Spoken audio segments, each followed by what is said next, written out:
ఇంత చేస్తే ఓ సెలవు లీవ్ లెటర్ కాదండి, పెద్ద మనిషి లవ్ లెటర్ కూడా రాయలేడు వీడు. ఐ లవ్ యూ అంటే ILU అని పెడుతున్నారు, ఇలు అని. ఇలు ఏమిటండి? ఐ లవ్ యూ అని కూడా పూర్తిగా చెప్పలేడు. స్పెల్లింగ్ మిస్టేక్ వస్తుందేమో అని భయం, ప్రేమించడం మానేస్తుందేమో అని. ఇంకా మొదలెట్టారు కొత్తది 1 4 3 అంటారు. ఐలో 1 లవ్లో 4 యూలో 3, ఇది ఒక అంకె. అది కూడా బద్ధకమే. వీడు కాపురం చేస్తాడు తర్వాత. ఇంత బద్ధకిష్టం. కనీసం నేను నిన్ను ప్రేమిస్తున్నానని చెప్పలేడు. పూర్వం ఏదైనా లవ్ లెటర్, ప్రేమ లేఖ ఏదైనా మేము కాలేజీలో చదువుకునే రోజుల్లో ఎవరికైనా అమ్మాయి రాసింది అంటే మేము కలిసి ఓ 25 మంది చదువుకునేవాళ్ళం దాన్ని. అది సరదా. అవి ప్రేమ లేఖ అంటే అసలు దానికి వాడే కాగితమే వేరుగా ఉంటుంది. మామూలు దొరికిన చిత్తుకైతే వాడదు. అబ్బో ఆ లెవెల్ వేరు, ఆ స్థాయి వేరు అసలు. దాని చుట్టూ డిజైన్, రంగులు, అబ్బో చాలా. ఇవన్నీ మీకు ఎక్కడ అనుభవం అనకండి, మా మిత్రుడు అనుకుంటుంటే విన్నాను.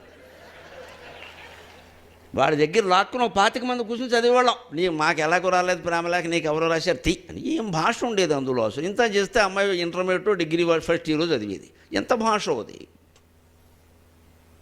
ఇవాళ అది లేదండి. ఉట్టిన SMS మెసేజ్, అది కూడా తగలబడిపోయింది అక్కడ.